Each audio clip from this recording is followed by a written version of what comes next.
আসসালামু আলাইকুম ওয়ারহমাতুল্লাহি ওয়া বারাকাতুহ। প্রিয় ভাই ও বোনেরা, আমরা সবাই জান্নাতের আশা করি, তাই না?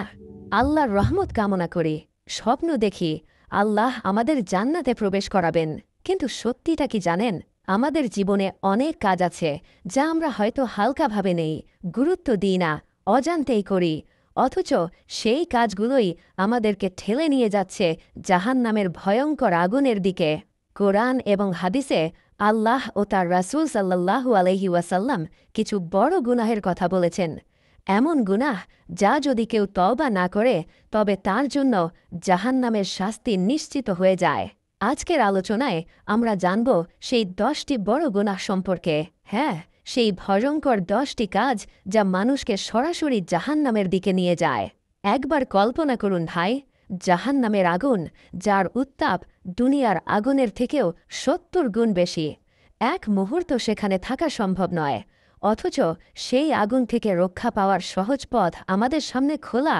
যদি আমরা গুনাহ থেকে ফিরে আসতে পারি, যদি আমরা আল্লাহর দিকে ফিরে আসতে পারি, তাহলে আসুন দেরি না করে জেনে নেই সেই 10টি বড় গুনাহ যা থেকে আমাদের জীবনকে বাঁচাতে হবে ইনশাআল্লাহ। ১. শিরক করা। ইসলামের সবচেয়ে ভয়ঙ্কর পাপ হল শিরক, অর্থাৎ আল্লাহর সাথে কাউকে বা কোনো কিছুকে শরিক করা। আল্লাহ তাআলা স্পষ্টভাবে বলেছেন, সূরা মাইদার ৭২ নম্বর আয়াতে বলা হয়েছে, যারা আল্লাহর সাথে কাউকে অংশীদার স্থির করে, আল্লাহ তাদের জন্য জান্নাত হারাম করে দেন এবং তাদের বাসস্থান হয় জাহান্নাম।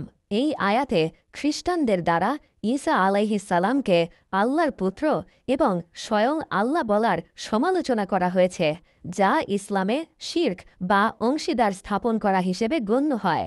এই আয়াতে মূলত শিরক বা আল্লাহর সাথে অংশীদার স্থাপন করাকে ভয়াবহ অপরাধ হিসেবে উল্লেখ করা হয়েছে।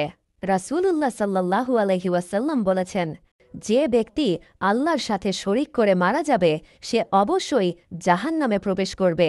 ভাই ও বোনেরা, একটু ভেবে দেখুন, জীবনে যদি নামাজ, রোজা, দান সবকিছুই করি কিন্তু শিরক করি, তবে আল্লাহর দরবারে কিছুই গ্রহণ হবে না। ২. কুফর ও নাস্তিকতা। দ্বিতীয় ভয়ঙ্কর পাপ হল কুফর ও নাস্তিকতা। এটা শুধু বিশ্বাসের অস্বীকার নয়, বরং দ্বীনকে উপহাস করাও কুফরের মধ্যে পড়ে। এর পরিণতি হল আল্লাহর লানত এবং জাহান্নামের চিরস্থায়ী শাস্তি। আল্লাহ তাআলা বলেন, সূরা বাকারা ১৬১ ও ১৬২ আয়াতে বলা হয়েছে যে, যারা কুফরি করে ও কুফরি অবস্থায় মৃত্যুবরণ করে তাদের প্রতি আল্লাহ, ফেরেশতা ও সকল মানুষের অভিসম্পাত পড়বে এবং তারা সব সময় জাহান্নামে থাকবে, যেখানে তাদের শাস্তি কমানো হবে না এবং তাদের কোনো সুযোগও দেওয়া হবে না। অতএব কুফর মানে আল্লাহকে অস্বীকার করা, যা সরাসরি জাহান্নামের রাস্তা। ৩. নামাজ ইচ্ছাকৃতভাবে ছেড়ে দেওয়া। তৃতীয় মারাত্মক পাপ হল নামাজ ইচ্ছাকৃতভাবে ছেড়ে দেওয়া। নামাজ হল মুসলিমের ঈমানের স্তম্ভ। ইচ্ছাকৃতভাবে নামাজ ত্যাগ করা শুধু আল্লাহর সন্তুষ্টি হারানো নয়, বরং আখেরাতে ভয়ঙ্কর শাস্তির কারণ। আল্লাহ তাআলা বলেন, সূরা মারিয়াম ৫৯ নম্বর আয়াতে বলা হয়েছে, অতঃপর তাদের পরে এমন এক সম্প্রদায় আসলো যারা নামাজ নষ্ট করল এবং কাম বাসনায় লিপ্ত হল, সুতরাং তারা অচিরেই জাহান্নামে প্রবেশ করবে। রাসূলুল্লাহ সাল্লাল্লাহু আলাইহি ওয়াসাল্লাম বলেছেন, আল্লাহর সাথে বান্দার চুক্তি হল নামাজ, যে নামাজ ছেড়ে দেয় সে কুফর করেছে। তিরমিজি হাদিস ২৬২১। ৪. সুদ খাওয়া ও দেওয়া। চতুর্থ ভয়ঙ্কর পাপ হল সুদ খাওয়া ও দেওয়া। সুদ খাওয়া বা দেওয়া হল আল্লাহর কাছে অত্যন্ত বড় পাপ। এটি শুধু আর্থিক লোভ নয়, বরং আল্লাহর সাথে যুদ্ধ করার মতো গুরুত্বপূর্ণ অপরাধ। আল্লাহ তাআলা বলেন, সূরা বাকারা ২৭৫ নম্বর আয়াতে বলা হয়েছে, যারা সুদ গ্রহণ করতে থাকবে তারা জাহান্নামের অধিবাসী হবে, সেখানে তারা চিরকাল থাকবে। ভাই ও বোনেরা, আজকের সমাজে সুদ এমনভাবে ছড়িয়ে গেছে যে মনে হয় এটা ছাড়া বেঁচে থাকা সম্ভব নয়, অথচ আল্লাহর ঘোষণা, সুদ হল জাহান্নামের রাস্তা। ৫. জিনা করা। ভাই ও বোনেরা, ইসলামে পঞ্চম যে ভয়ঙ্কর পাপটির কথা বলা হয়েছে সেটি হল জিনা করা। অনেকে ভাবে জিনা শুধু একটি ব্যক্তিগত গুনাহ, কিন্তু না, এটি কেবল ব্যক্তির ঈমান ধ্বংস করে না, বরং একটি পুরো সমাজকে ভেঙে দেয়, নৈতিকতা ধ্বংস করে, পরিবার ব্যবস্থাকে ধ্বংস করে দেয়।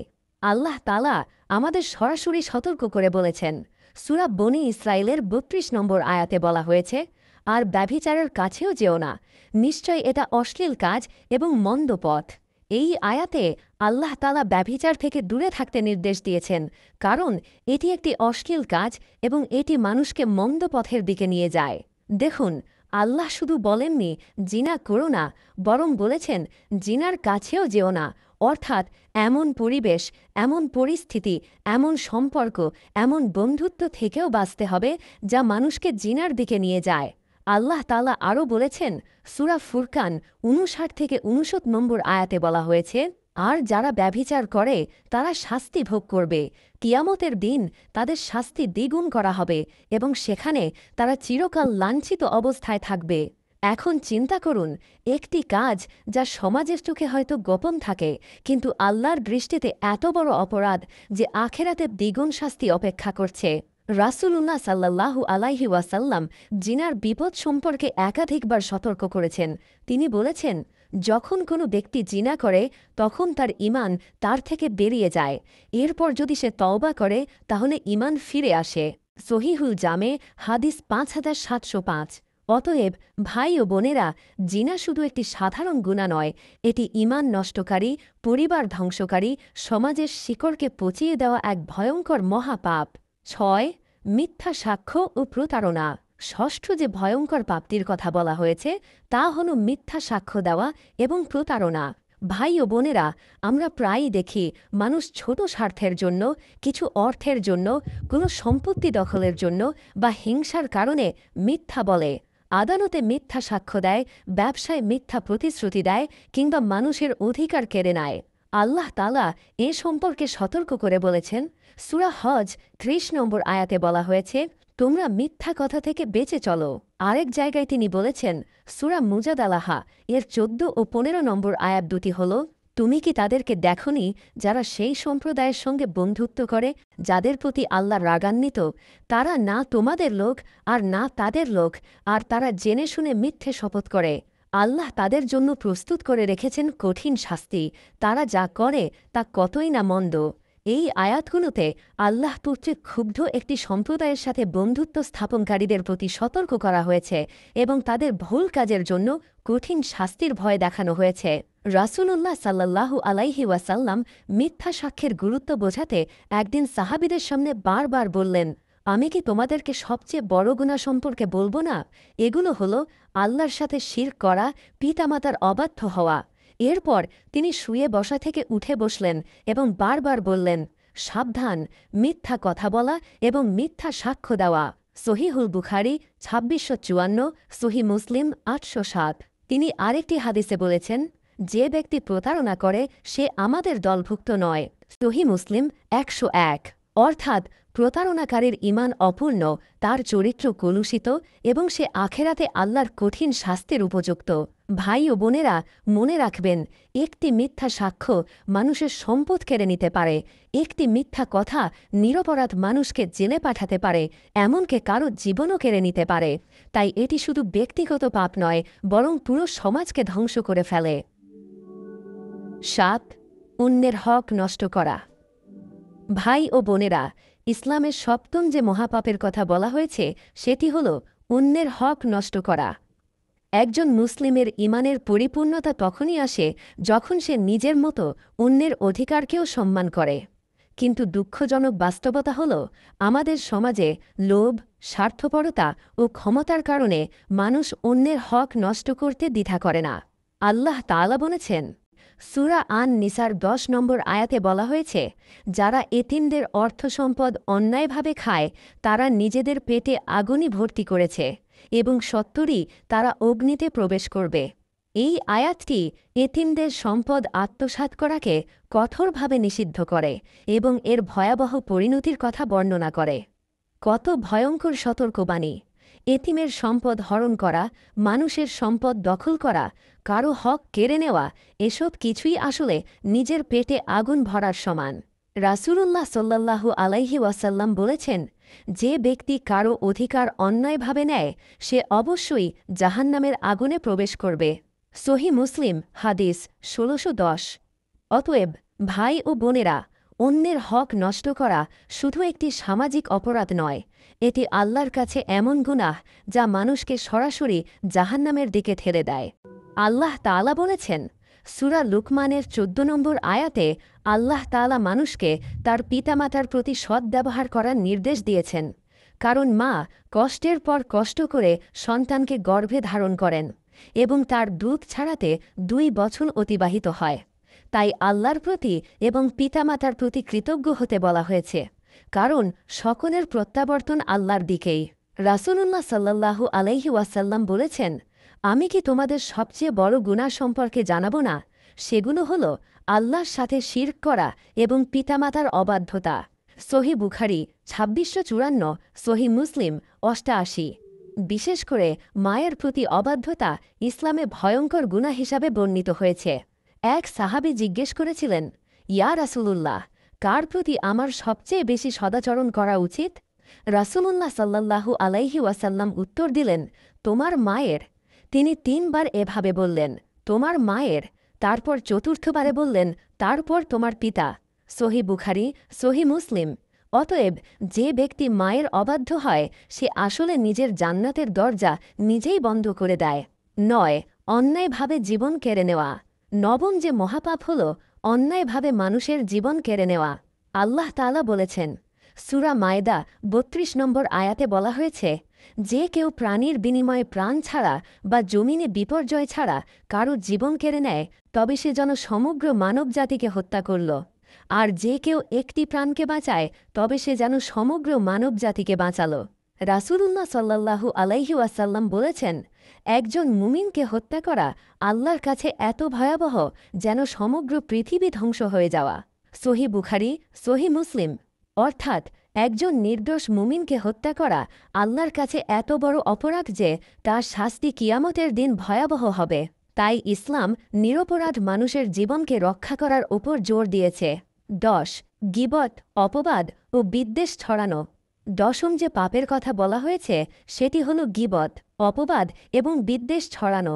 গীবত মানে হল কারো অনুপস্থিতিতে এমন কিছু বলা যা সে অপছন্দ করে।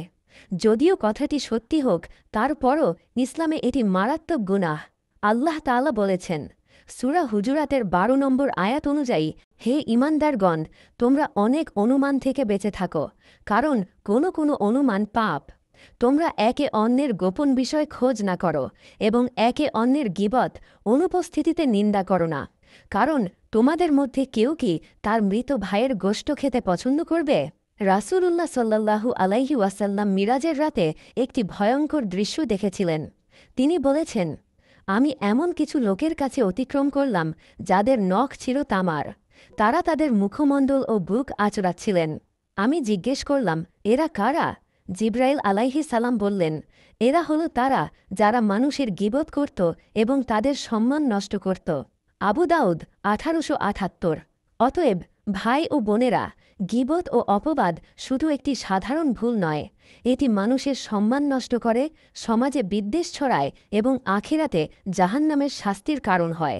প্রিয় ভাই ও বোনেরা, এই ১০টি মহাপাপ সম্পর্কে আমরা কোরআন ও হাদিস থেকে স্পষ্টভাবে জানলাম। শিরক থেকে শুরু করে গীবত পর্যন্ত প্রতিটি পাপই মানুষকে জাহান্নামের দিকে ঠেলে দেয়। তাই আমাদের করণীয় হল সব সময় আল্লাহর কাছে ক্ষমা চাওয়া, নামাজ কায়েম করা, হারাম থেকে বাঁচা, পিতামাতার খেদমত করা, মানুষের হক আদায় করা। আসুন আমরা সবাই দোয়া করি, হে আল্লাহ, আমাদেরকে এই সব গুনাহ থেকে বাঁচিয়ে রাখুন, আমাদের অন্তরকে ঈমানের আলোয় ভরে দিন এবং কিয়ামতের দিন আমাদেরকে জান্নাতুল ফিরদাউসের উত্তরাধিকারী করুন। আমিন। প্রিয় ভাই ও বোনেরা, আজকের আলোচনাটি যদি আপনাদের ভালো লেগে থাকে তবে অবশ্যই ভিডিওটিতে লাইক দিন। আপনার মতামত ও অনুভূতি কমেন্টে শেয়ার করুন, কারণ আপনার একটি কথা হয়তো আরেকজনের হৃদয়ে ঈমানের আলো ছড়িয়ে দিতে পারে। আর অবশ্যই আমাদের চ্যানেলটি সাবস্ক্রাইব করুন, যাতে ভবিষ্যতের আরও ঈমান জাগানো এবং জীবন বদলে দেওয়া আলোচনাগুলো আপনাদের কাছে পৌঁছে যায় সবার আগে। আসসালামু আলাইকুম রহমতুল্লাহ।